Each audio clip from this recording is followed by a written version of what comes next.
Oui, c'est un vrai nœud papillon. C'est moi qui ai fait le nœud. C'est pour ça qu'il est peut-être un peu de travers d'ailleurs.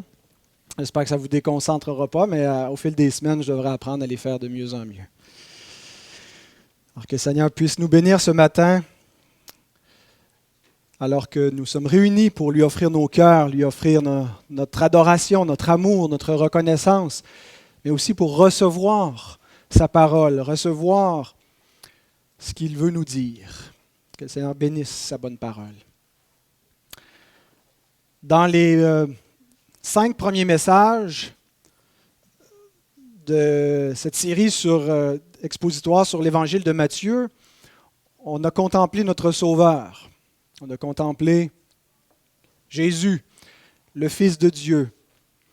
Et on l'a contemplé surtout à partir de l'Ancien Testament, à partir des alliances qui ont précédé notre Sauveur et qui ont préparé sa venue. L'alliance avec Abraham, avec David, qui déjà mettait en lumière beaucoup de choses glorieuses concernant le Fils de Dieu. Nous l'avons contemplé au travers de sa généalogie qui préfigurait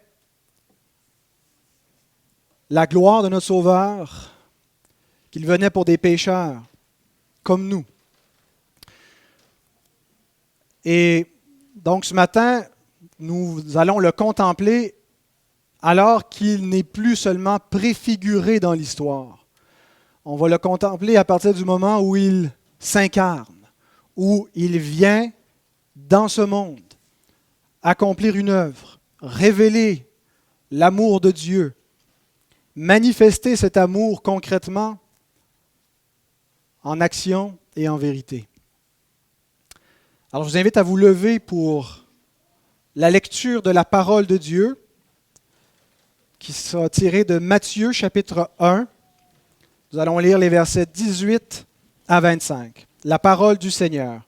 Voici de quelle manière arriva la naissance de Jésus-Christ. Marie, sa mère, ayant été fiancée à Joseph, se trouva enceinte par la vertu du Saint-Esprit, avant qu'ils eussent habité ensemble. Joseph, son époux, qui était un homme de bien et qui ne voulait pas la diffamer, se proposa de rompre secrètement avec elle. Comme il y pensait, voici, un ange du Seigneur lui apparut en songe et dit : « Joseph, fils de David, ne crains pas de prendre avec toi Marie, ta femme, car l'enfant qu'elle a conçu vient du Saint-Esprit. Elle enfantera un fils, et tu lui donneras le nom de Jésus.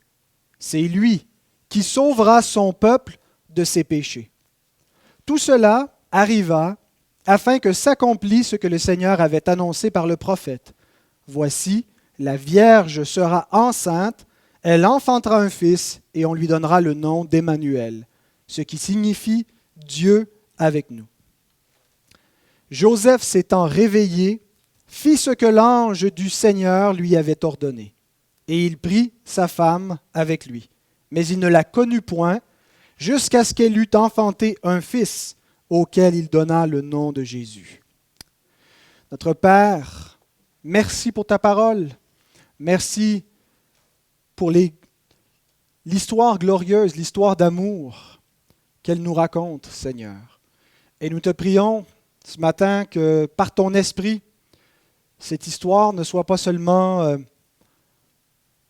un récit, mais qu'elle soit, Seigneur, une parole qui est esprit et vie dans nos cœurs, une parole de vie éternelle, une parole qui nous met en communion avec toi et qui nous permet de contempler la gloire qui ne peut pas être vue avec nos yeux physiques, mais avec les yeux renouvelés que nous avons reçus par ta grâce, par l'œuvre de ton esprit. Nous te prions, notre Dieu, de bénir ta parole, d'être avec chacun de nous. Au nom de Christ, celui qui nous est présenté dans cette parole, nous te prions. Amen. Vous pouvez prendre place.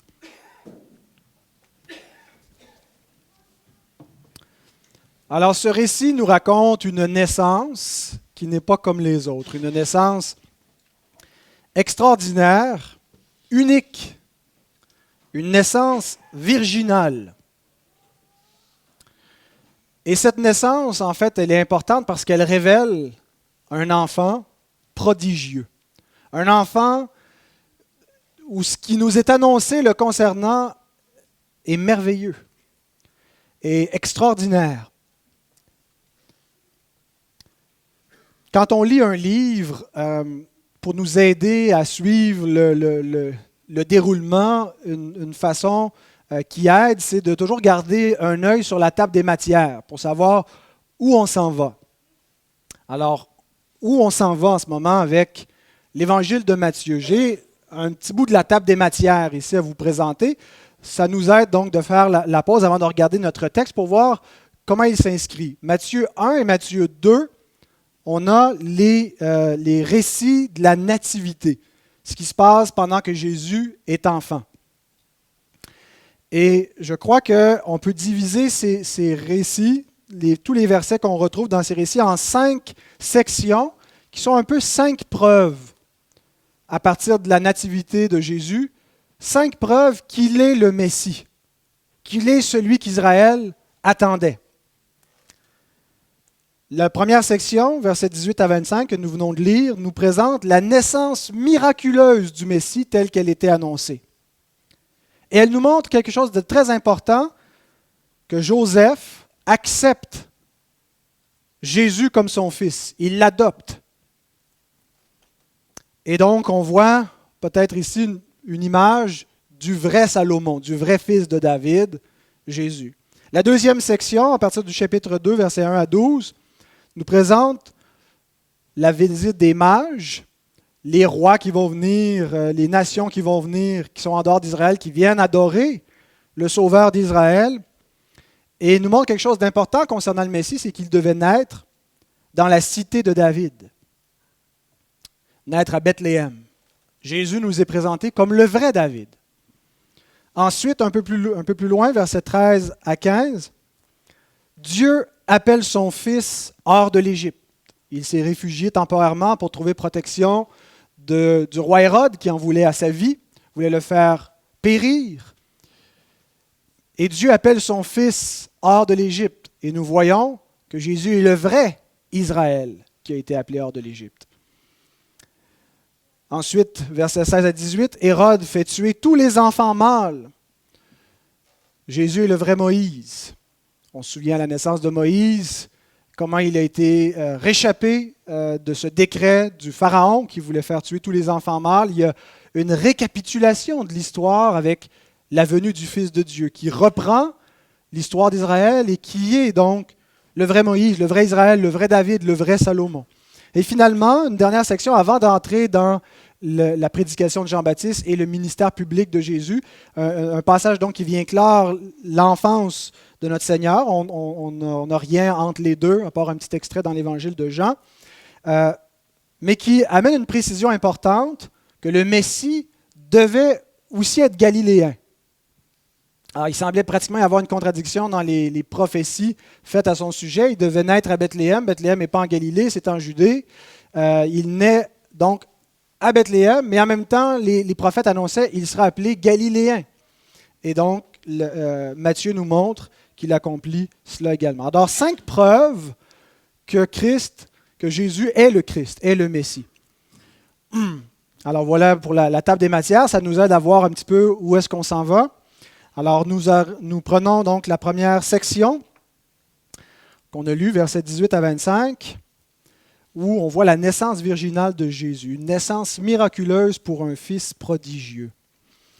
Et ce texte, on va le suivre en séquence.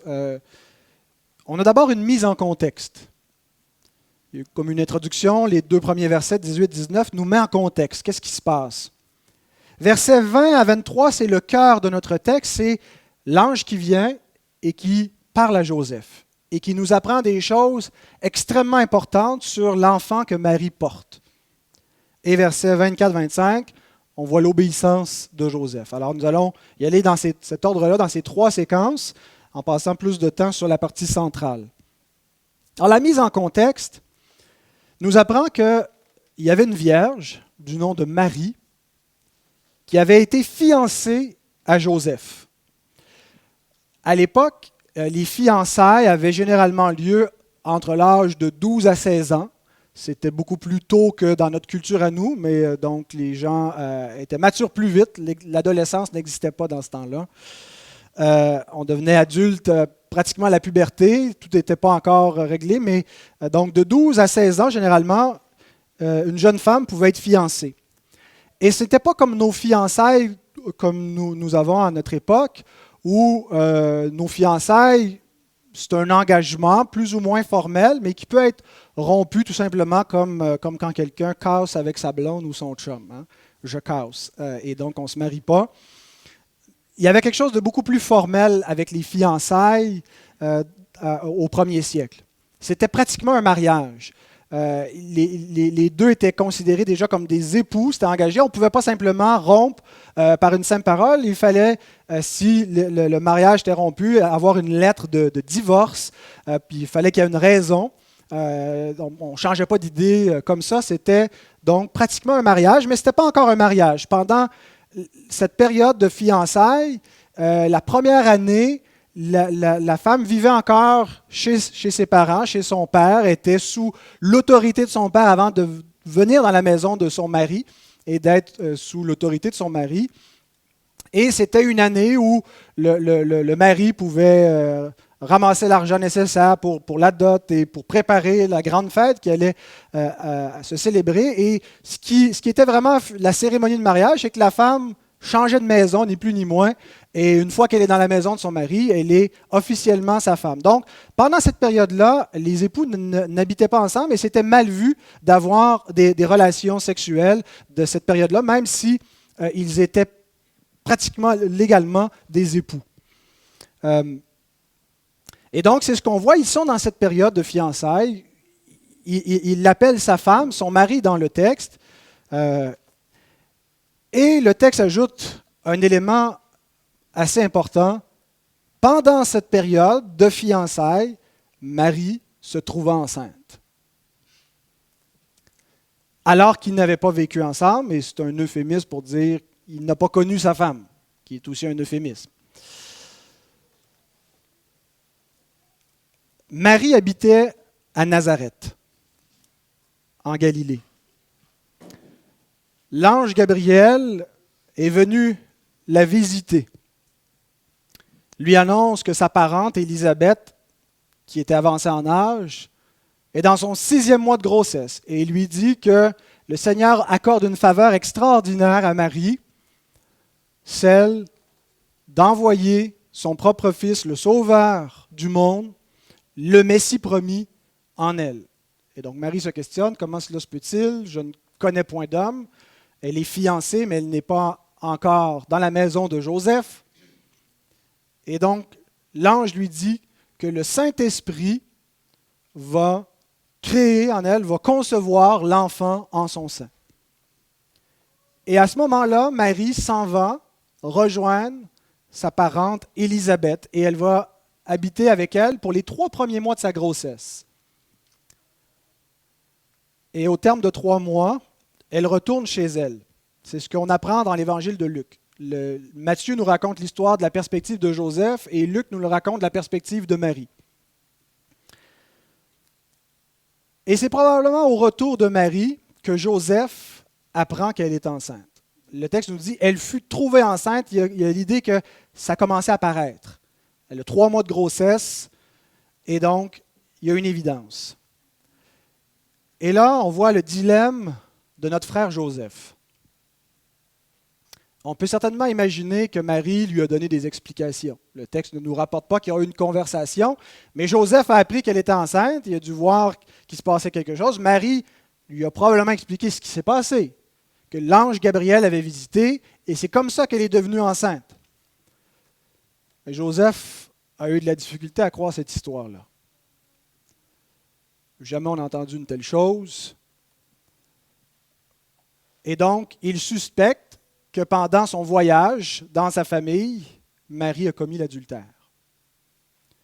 Il ne sait pas exactement comment ça s'est passé. Est-ce qu'elle s'est fait violer ou est-ce qu'elle était consentante? Mais une chose est certaine, elle est enceinte et ce n'est pas Joseph qui est le père. Et qui plus est, la femme qu'il aime, qu'il s'apprêtait à recevoir dans sa maison, lui apparaît maintenant comme une femme adultère et menteuse. Et l'Écriture nous dit qu'il était un homme juste. Joseph était juste. C'est-à-dire qu'il voulait observer la loi. Il était soucieux dans sa conscience de faire ce qui est bien. C'est une situation difficile, je n'ai pas demandé ça, je me retrouve là-dedans. Qu'est-ce que je dois faire? Qu'est-ce qui est juste? Qu'est-ce que la loi de l'Éternel prescrit dans une telle circonstance?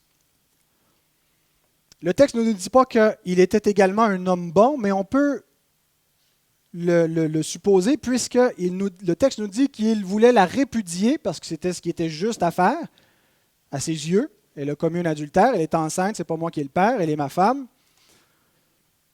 Mais il voulait la répudier secrètement. Il ne voulait pas attirer l'opprobre public sur elle. Bon, il y avait différentes façons de le faire. On pouvait faire un procès et puis que la chose soit révélée publiquement, ou simplement écrire une lettre de divorce si elle est plus discrètement et la renvoyer. C'est ce qu'il se proposait de faire. Il est peu probable qu'à cette époque, elle aurait été lapidée pour son adultère, mais elle aurait été certainement stigmatisée, elle aurait été pointée du doigt, ça aurait été très très mal vu, elle aurait vraiment eu la vie difficile, aurait été une honte pour sa famille, pour son père, et donc un opprobre. Et il voulait lui épargner autant que possible tout cela.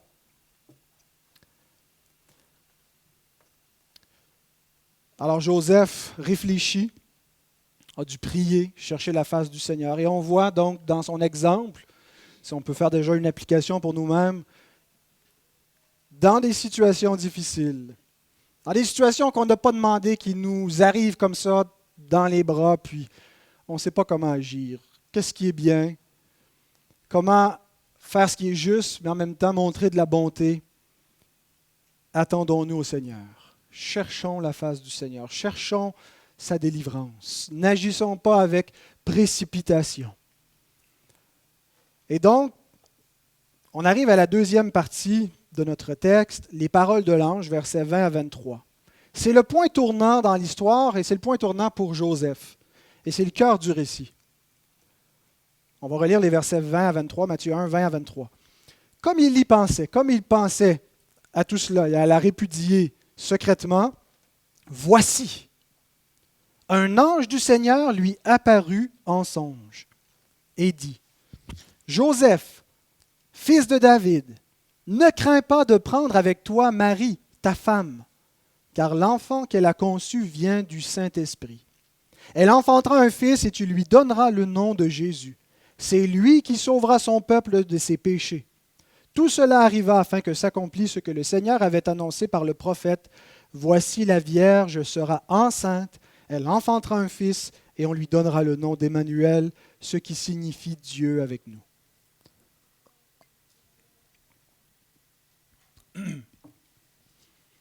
Il n'y a aucun exemple chez les Hébreux, dans les écrits bibliques, les écrits du canon biblique et les autres écrits chez les Hébreux, d'une naissance virginale.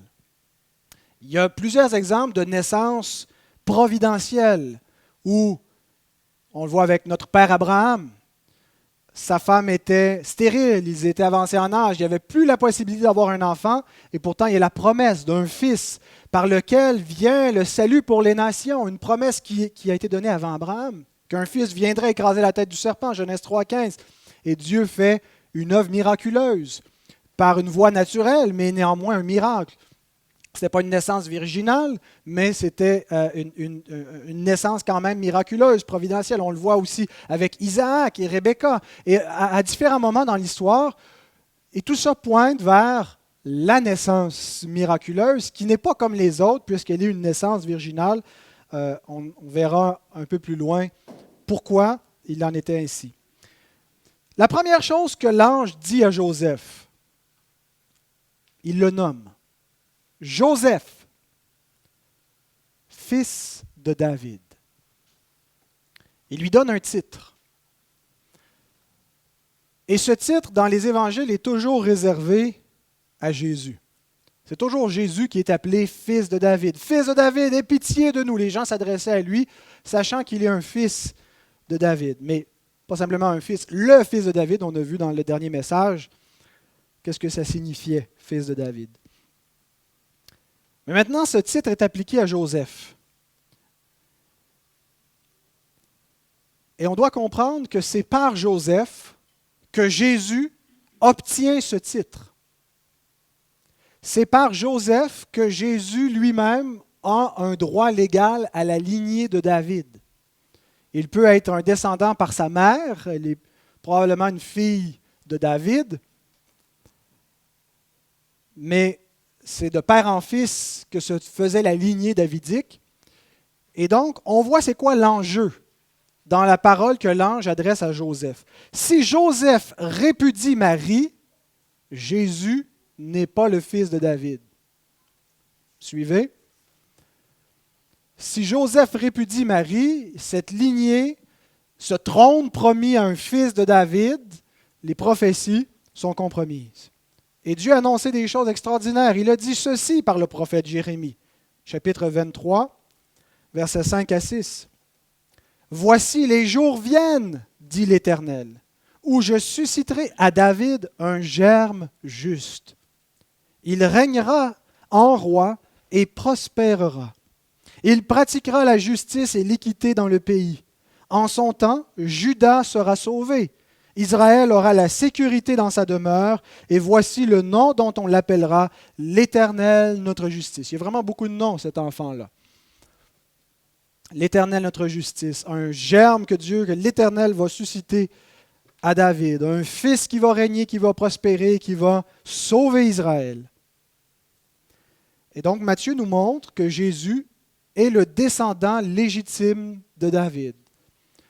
L'ange s'adresse à Joseph, fils de David, et rappelle ce lien légal, cette lignée, ces promesses, cette alliance. Et donc, on voit tout ce qui est au cœur, tout ce qui est en jeu ici. Ensuite, il lui dit, « Ne crains pas de prendre avec toi Marie, ta femme, car l'enfant qu'elle a conçu vient du Saint-Esprit. » Il lui dit donc, Marie n'est pas adultère. Ce que Marie te dit, c'est la vérité.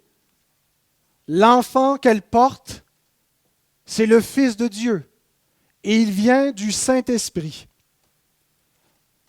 Imaginez le soulagement de Joseph. Imaginez sa joie. Quand on est dans une impasse, quand on est dans une situation difficile, qui nous blesse, qui nous étouffe, et que le Seigneur nous délivre, que le Seigneur nous apporte une bonne nouvelle, combien nos cœurs sont dans la joie et on veut louer l'Éternel, notre cœur est léger. Eh bien, il devait se trouver dans cette joie-là. Il va pouvoir défendre sa femme. Il va pouvoir, probablement que les gens ne comprendront pas, ils vont faire face. Bon, on n'a pas attendu complètement de vivre ensemble. Marie est enceinte. Bon, c'est fait. Je la prends chez nous. Elle est ma femme. Aux yeux des gens, c'est un péché, mais c'est moins grave. Mais il peut la défendre son honneur, s'associer à son opprobre et d'une certaine façon porter l'opprobre du Christ dans cette forme d'humiliation qui en même temps est une joie, un trésor, une bénédiction pour lui. Mais la joie suprême de Joseph n'est pas en Marie, mais en son fils.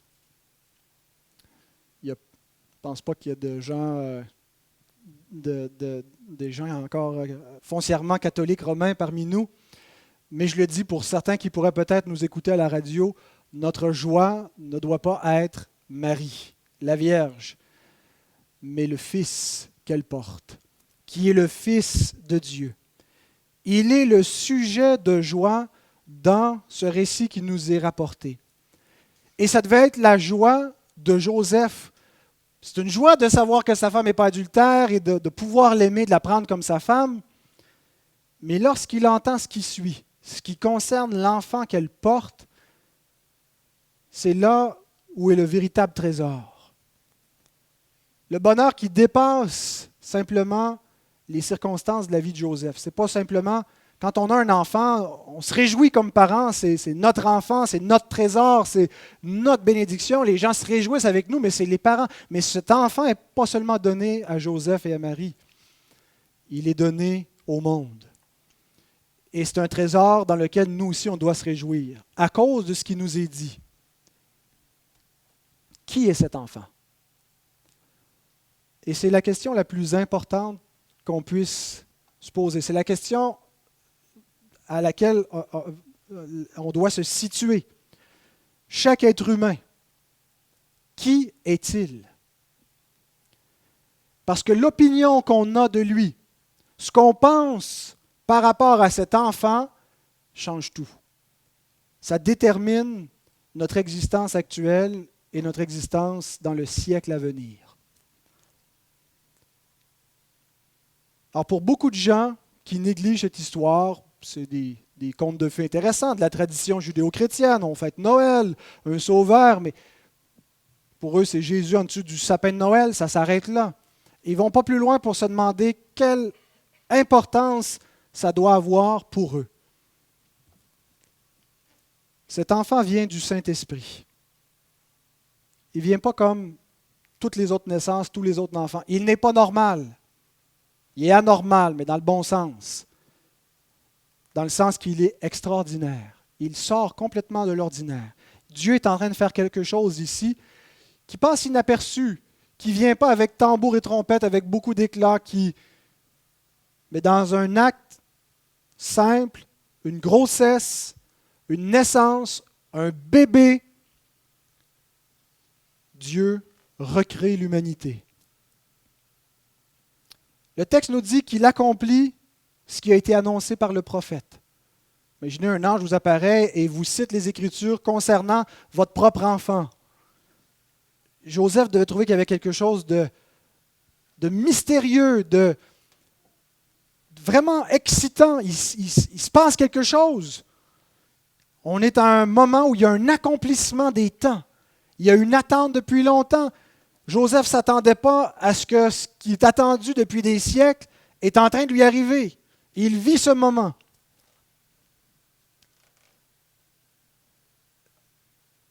Et l'ange annonce 2 noms. Et ces 2 noms nous révèlent 2 choses sur l'enfant.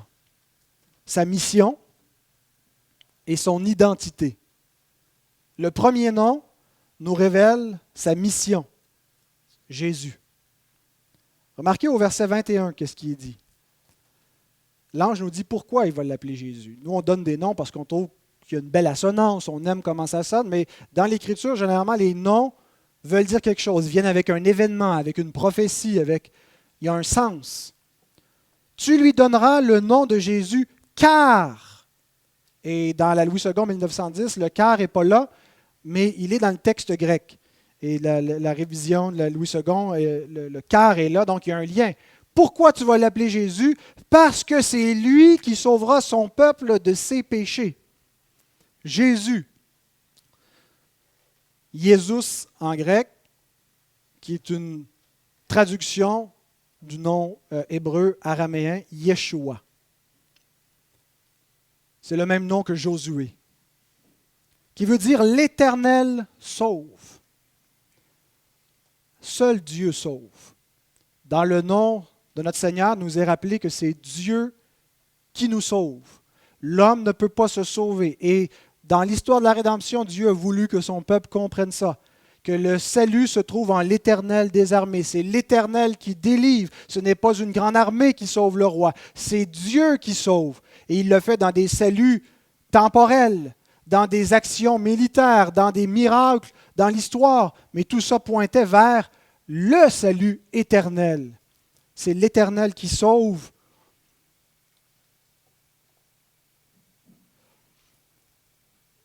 Le peuple attendait d'être sauvé. On attendait un sauveur en Israël. On n'attendait pas un sauveur exactement comme celui-là, par contre. Ce que les peuples, au temps de Joseph, au temps de Marie, attendaient comme sauveur, c'était quelqu'un qui allait les délivrer de l'emprise de l'Empire romain. Vous savez cela? Quelqu'un qui allait être le roi d'Israël, auquel Dieu allait accorder une bénédiction extraordinaire et qui allait amener le royaume de Dieu sur la terre. Mais ils attendaient un royaume visible. Un royaume où il y a un roi qu'on voit, il est assis sur son trône, où il y a une puissance sur la terre. Et ce roi-là va nous délivrer de tous nos ennemis. et il va porter Israël à sa gloire promise.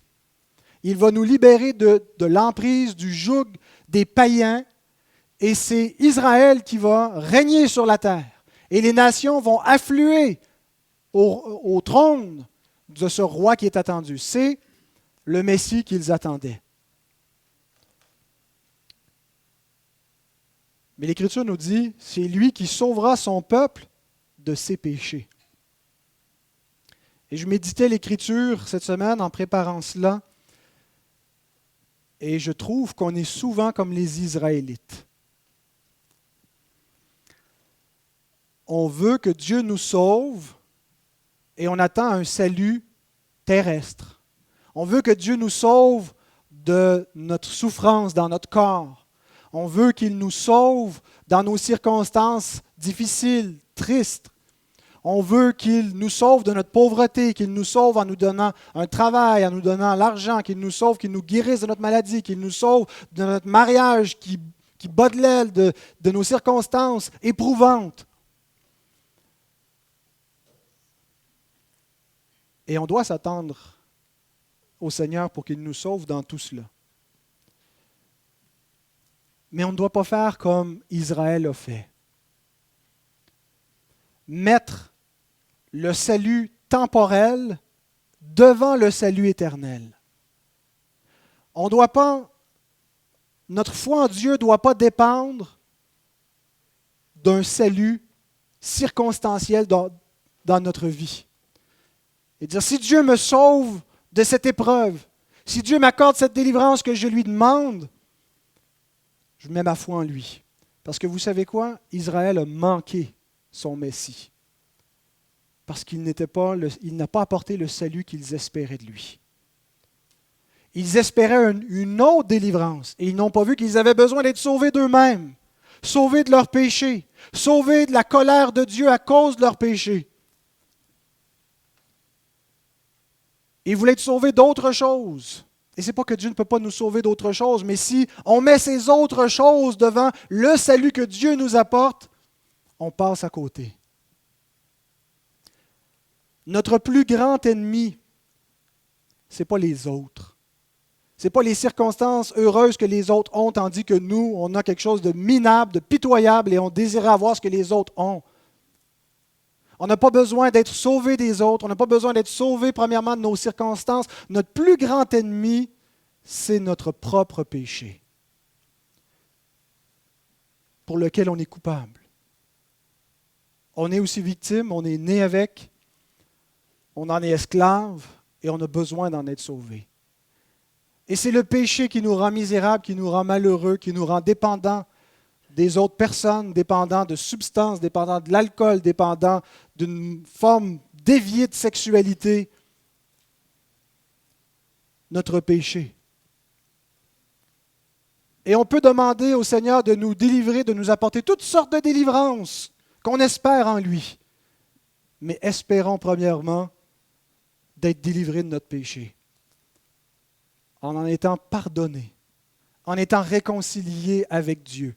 C'est le salut central, principal, qui passe avant tous les autres. Et Dieu ne nous a pas promis qu'il nous donnerait aucun autre salut, qui nous délivrerait nécessairement de la maladie, pas pour l'instant. On aura toutes ces bénédictions matérielles, physiques, pour l'éternité dans un corps glorifié. Mais en attendant le salut central que Dieu nous apporte, la délivrance, c'est d'être sauvés de notre péché. Et c'est ce que Christ vient faire. Ne manquons pas le Messie par une fausse attente en Dieu, par l'espérance d'un salut qu'il ne nous a pas promis. Continuons d'espérer en Dieu pour toutes nos circonstances, mais qu'elles soient subordonnées à l'espérance pour le salut de notre âme. Qui vient-il sauver?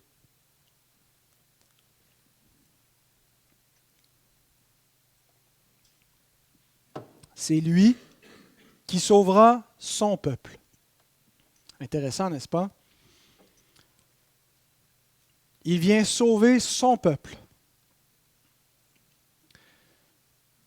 Une lecture rapide pourrait nous faire croire qu'il parle ici du peuple d'Israël. les autres récits de la Nativité, le cantique de Zacharie par exemple, parle que l'enfant qui vient délivrer Israël. Et c'est vrai dans ce sens-là que Christ est envoyé aux brebis perdues de la maison d'Israël. Il vient apporter le salut tel que promis à Israël. Ils ont mal compris les prophéties, le genre de salut qu'il va accomplir. Il vient pour eux. Mais on se rend compte assez vite dans les évangiles et dans le reste du Nouveau Testament que le peuple qu'il vient sauver dépasse la nation juive, dépasse les Juifs ethniques, les descendants physiques d'Abraham. Et déjà dans les versets qui ont précédé notre texte de ce matin, on avait des indications de cela.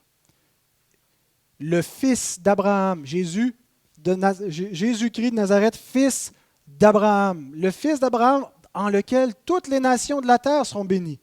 Un peuple que Dieu va donner à Abraham qui va être formé de toutes les nations et non pas seulement du peuple juif. Dans cette généalogie, on voit que des étrangers sont entrés. La porte est ouverte aux païens. Le chapitre suivant, on voit que c'est des païens qui viennent adorer le Fils, qui ont vu qu'un roi est né en Israël alors que le reste de la nation ne le sait pas. Et les Écritures nous permettent de comprendre que le peuple que le Christ vient sauver, l'Israël de Dieu, le vrai Juif qui n'en a pas les dehors, mais qui est circoncis dans le cœur, c'est celui qui croit. Celui-là est le fils et la fille d'Abraham. Vous êtes la postérité de l'Abraham si vous croyez en Christ. Nous sommes le peuple de Dieu, le seul peuple de Dieu. Dieu n'a pas deux peuples. Sous la nouvelle alliance, un seul peuple à salut. Mais plus encore, ce que je veux qu'on voit dans cette expression, il vient sauver son peuple de ses péchés, c'est l'expiation définie. Non seulement il ne vient pas sauver la nation d'Israël, mais il vient sauver des païens qui vont former l'Israël de Dieu. Galates 6, 16, je crois que Paul l'appelle comme ça, le peuple de Dieu. L'Israël de Dieu, c'est nous. Romains 2, le vrai juif, selon l'Esprit. Mais on a souvent une idée de l'œuvre de l'expiation de la manière suivante. Jésus meurt pour tous les péchés de tous les hommes, et c'est une œuvre qui a le potentiel de sauver qui que ce soit, mais qui ne sauve personne. C'est-à-dire qu'en elle-même, elle n'accomplit rien, cette mort, jusqu'à ce que l'homme la rende efficiente par sa foi.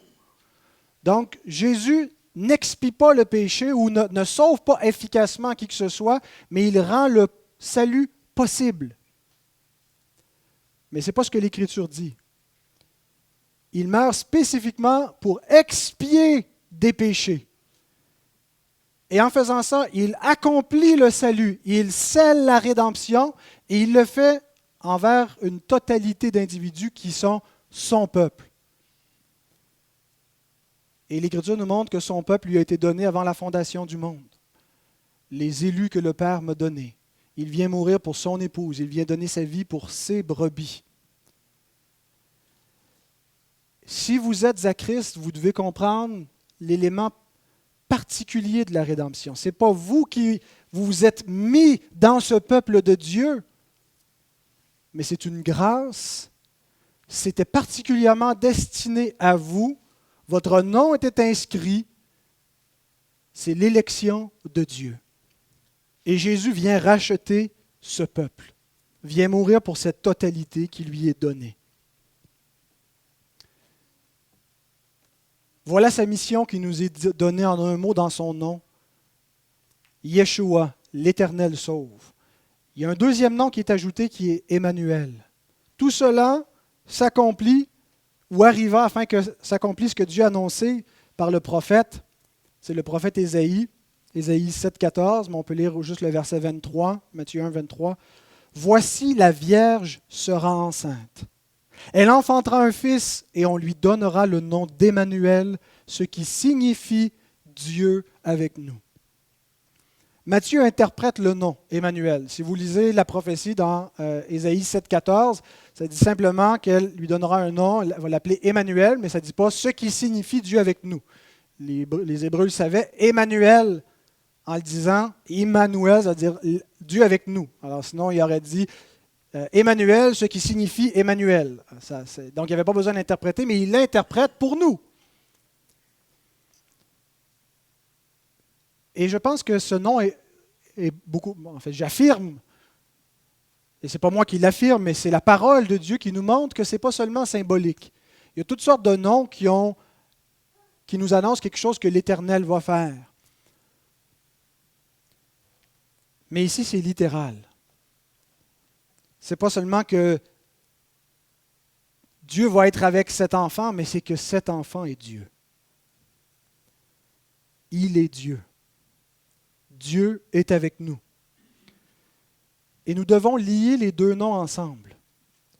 Comment Dieu est-il avec nous? De quelle façon Dieu est-il avec les hommes? Il y a des millions, des milliards d'hommes qui prétendent que Dieu est avec eux sur la terre, qui prétendent que leur compréhension qu'ils ont de Dieu et le nom qu'ils disent que leur Dieu s'appelle, c'est Dieu. Dieu est avec nous exclusivement lorsqu'on rapproche les deux noms ensemble. En Jésus, en Yeshua, et en ce que ce nom signifie dans le salut. Si quelqu'un prétend connaître Dieu et ne s'approche pas par le salut que le Christ accomplit, sa foi est vaine. Celui qui n'a pas le Fils n'a pas le Père. Il existe toutes sortes de conceptions de Dieu qui sont des faux dieux. Il ne suffit pas de reconnaître qu'il y a Dieu qui existe pour connaître le vrai Dieu. Dieu est avec nous si Jésus est notre Sauveur.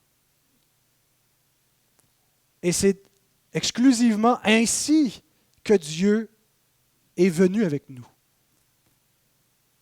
L'appel est universel. Il vient sauver le monde, il vient ouvrir la porte aux nations. Tous les hommes sont appelés. Mais l'entrée, le chemin est unique. Le seul chemin, la porte étroite, c'est exclusivement par lui que ça se passe. Joseph, donc, entend quelque chose de merveilleux. Paul nous dit que le mystère de la piété est grand. Il a été manifesté en chair. Dieu a été manifesté en chair. Le Dieu qui nous a créés, vous vous êtes levés ce matin, vous avez vu la lumière, vous avez vu la clarté du jour, vous avez vu des belles choses en vous en venant, la nature, le monde qui a été fait. Le Dieu qui a tout créé, le Dieu qui vous a créé, le Dieu qui a fait l'univers, les étoiles, a été manifesté en chair.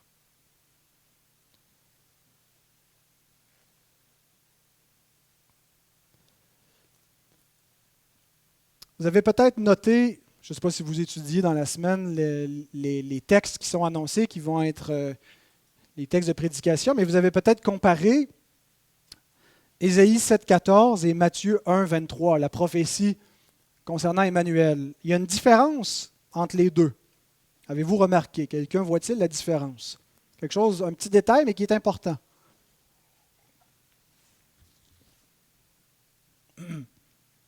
Qui l'appellera Emmanuel?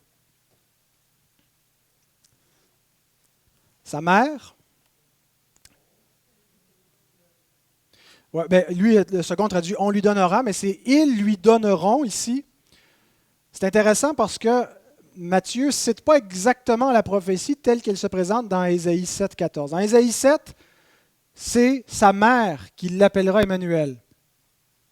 Mais Matthieu ne dit pas « elle lui donnera le nom d'Emmanuel », mais « ils lui donneront le nom d'Emmanuel ».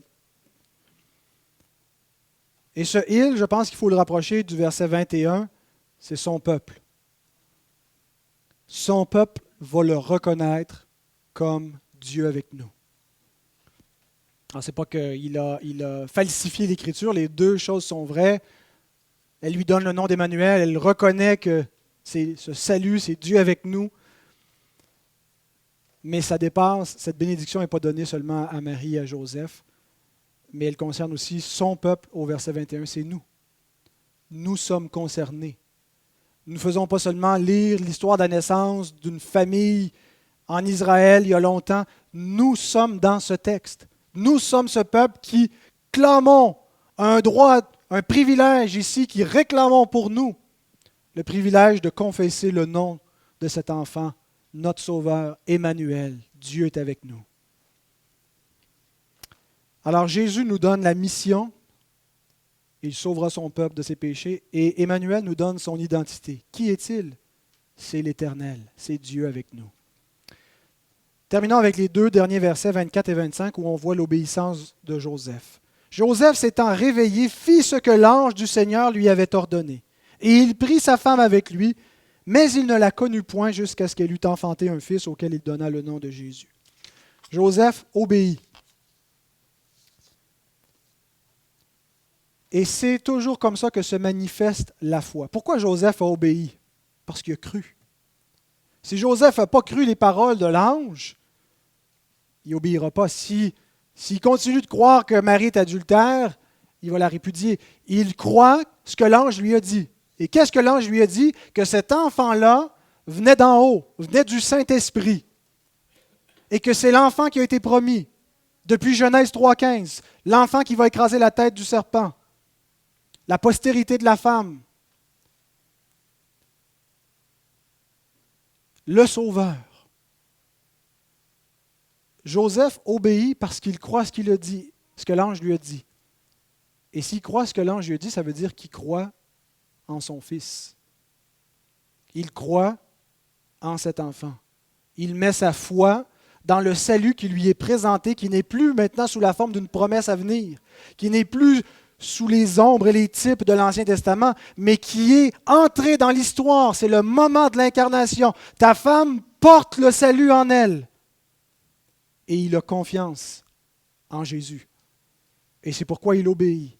Et c'est toujours ainsi que se manifeste la véritable foi. Dire qu'on croit en Jésus et ne pas lui obéir, c'est se tromper soi-même. C'est une fausse foi. Je ne parle pas qu'on obéit parfaitement. Nous allons désobéir à Jésus. Mais quelqu'un qui dit croire au Fils de Dieu et qui ne le suit pas, et où il n'y a aucun changement, où ça n'affecte pas sa conduite. Joseph s'en allait là, il s'en allait dans une direction. Et parce qu'il a eu foi en son propre fils, qui n'est pas son fils biologique, mais qui l'adopte, il change de direction. Et c'est ce qui arrive pour tous les pécheurs qui croient au Christ. Leur vie change lorsqu'ils croient. Telle est la voie de la foi, c'est la voie de l'obéissance. L'obéissance temporaire indique une foi temporaire. C'est l'obéissance continuelle, une foi qui persévère, qui reste accrochée au Christ, qui est prête à payer le prix. Joseph est prêt à payer un prix. Il y aura un prix parce qu'il croit. Il y a un détail important qui nous est donné. Il lui donna le nom de Jésus. C'est le rôle du Père de nommer l'enfant. Et en faisant cela, on voit que Joseph s'approprie cet enfant. Il est prêt à être reconnu comme son père. Il va jouer le rôle de père. Et légalement, il est son père adoptif. Et donc, en l'adoptant, Jésus devient fils de David. Un autre détail important, le texte dit, « Il prit sa femme, mais ne la connut point, jusqu'à ce qu'elle eût enfanté un fils. » D'une part, l'Écriture n'enseigne pas la virginité perpétuelle de Marie, comme l'enseigne l'Église catholique, qu'elle est demeurée vierge perpétuellement et qu'on s'adresse toujours à elle comme à la Vierge. On a fait de Marie une idole dans la tradition chrétienne. On lui a conféré des qualités et des titres que l'Écriture ne lui donne pas. L'Écriture nous la présente comme une femme pieuse qui a reçu une grâce extraordinaire, un privilège immense, et elle était véritablement vierge. Mais on ne doit pas en faire la reine du ciel, la co-rédemptrice avec Christ. Il n'y a rien de biblique dans tout cela. Mais pourquoi ne la connut-il point jusqu'à, c'est sous-entendu que éventuellement il a eu une vie normale avec sa femme et ils ont eu des enfants, d'autres enfants. Jésus avait des frères et des sœurs, dont certains frères nous ont laissé des lettres dans le Nouveau Testament, Jude et Jacques. À ce moment-là, il l'a pris chez lui. Autrement dit, c'est devenu le moment où légitimement elle est sa femme. C'est ça la noce. Elle passe de la maison de son père à la maison de son mari. Pourquoi ne la connut-il point? Je pense que c'est simplement parce que l'Écriture annonçait non seulement que la Vierge serait enceinte, mais que la Vierge enfanterait, qu'elle allait être vierge au moment où elle enfanterait. Peut-être que Dieu voulait montrer par là que cet enfant n'a pas été le fruit de l'homme, mais directement donné de Dieu. Mais la prophétie littérale annonçait qu'elle allait être vierge au moment de l'accouchement. Et cette naissance virginale est hautement significative. Je termine avec cette dernière remarque. Et je sais, les enfants, je vous entends soupirer. Écoutez bien. Une vierge ne peut pas avoir un enfant. Pour qu'une vierge ait un enfant, il faut un miracle. Et c'est ce qui arrive ici, il y a un miracle. Ce miracle nous montre un don de Dieu. Dans cette action-là, Dieu nous dit, je l'ai donné. Je donne mon fils.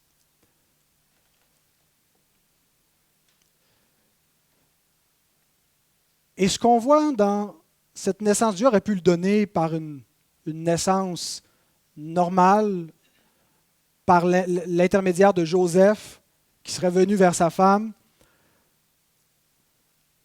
Mais ce n'est pas Joseph qui est le père biologique, parce que Dieu veut nous montrer quelque chose. Il veut nous montrer qu'il recrée l'humanité. Vous lirez ce texte à la lumière d'1 Corinthiens 15.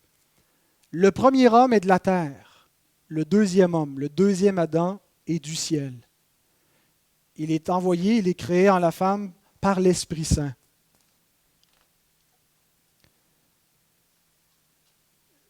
Et donc, Dieu recommence, refait l'humanité en envoyant un nouvel Adam. Il recommence l'histoire. On a vu d'ailleurs que c'était comme la genèse de Jésus-Christ qui reprend la création, la nouvelle création qui commence avec lui. Un jour, un homme se moquait d'un chrétien, discute avec un chrétien, puis lui dit, « Tu crois ça, toi? Tu crois ça, que Jésus est né d'une vierge? » On croyait ça quand on était des enfants, il nous racontait ça à la messe. Franchement, avec ce qu'on sait aujourd'hui, avec ce qu'on comprend, c'est des légendes, c'est des mythes. Si on me disait aujourd'hui qu'il y a un enfant qui vient de naître en ville, il n'y a pas de père, tu croirais ça? Comment? Alors le chrétien lui répond, si cet enfant avait la vie que Jésus a eue, je pourrais le croire. C'est dans l'existence sur la terre, l'existence terrestre de Jésus, qu'on comprend qu'il est véritablement l'homme nouveau, qui n'est pas un descendant d'Adam. Il n'est pas un fils d'Adam, il a une chair semblable à nous dit l'Écriture, sans le péché. Et quand on regarde sa vie, nous voyons en Jésus un homme sans péché, l'homme juste, l'homme en qui l'Éternel prend plaisir, qui est parfait. Et nous comprenons le sens de sa naissance virginale. Dieu a envoyé un nouvel Adam. Il est dans notre race, il est notre frère, il a pris notre condition, notre nature humaine, mais il n'est pas un fils d'Adam. Il n'y a pas une descendance légale avec Adam. Il est envoyé par le Saint-Esprit. Dieu recommence l'humanité dans ce nouvel Adam. Je crois à la naissance virginale du Fils de Dieu lorsque je considère la vie qu'il a vécue sur la terre. Il faut qu'il ait été créé sans péché, dans un corps sans péché, et pour cela, il faut qu'il ne soit pas un fils d'Adam pour avoir vécu la vie qu'il a vécue. Avez-vous, comme Joseph, accepté le Christ? L'avez-vous reçu? Pas superficiellement, pas juste j'ai fait la prière de la repentance, mais est-ce qu'il a changé votre vie? Est-ce que lorsque vous entendez ces paroles de l'ange, vous comprenez que c'est le cœur de l'existence? C'est plus important que nos projets de la retraite, notre avenir, notre mariage, tout ce qu'on considère important. Notre vie est là. Notre destinée éternelle est là. Et est-ce qu'on a fait comme Joseph? Est-ce qu'on a mis notre vie au service du Fils qui nous est présenté? C'est ce que l'Écriture nous invite à faire. Elle nous le présente ainsi pour qu'on le reçoive pour ce qu'il est, Jésus Emmanuel. Amen.